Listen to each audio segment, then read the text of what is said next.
Hello, hello, Mary Farias here, and 5 minutes of personal development is better than nothing. So here we go, continuing on with how to study, think, and grow rich. Let me start my timer. We are on page 37 of this book, and he says, without that research, this book could not have been written.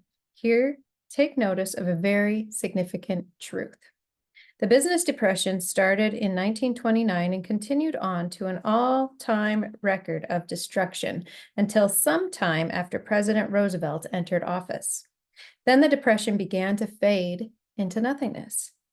Just as an electrician in a theater raises the light so gradually that darkness is transmuted into light before you realize it, so did the spell of fear in the minds of the people gradually fade away and become faith.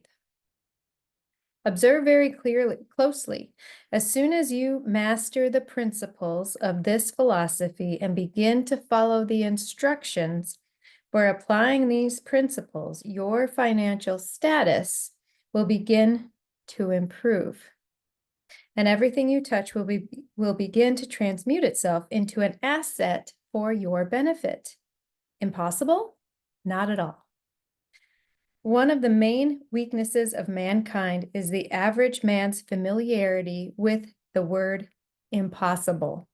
He knows all the rules which will not work. He knows all the things which cannot be done. This book was written for those who seek the rules which have made others successful and are willing to stake everything on those rules. A great many years ago, I purchased a fine dictionary. The first thing I did with it was turn to the word impossible and neatly clip it out of the book. That would not be an unwise thing for you to do. Success comes to those who become success conscious.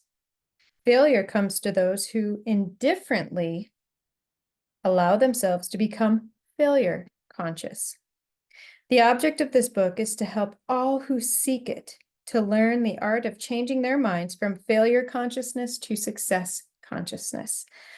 Another weakness found in altogether many people is the habit of measuring everything and everyone by their own impressions and beliefs.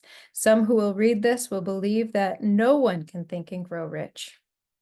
They cannot think in terms of riches because their thought habits have never been steeped because their thought habits have been steeped in poverty, want, misery, failure, and defeat. Oh, what a great page. Wasn't that fabulous?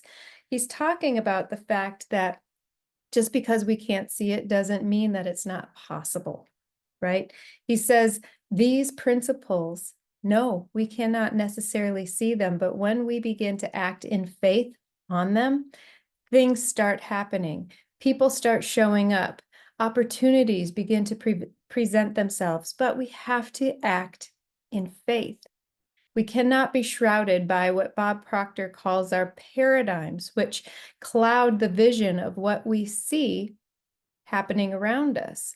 So the results that we see in our life are a direct reflection of the thoughts we've been thinking up until now, the dominating thoughts of our minds.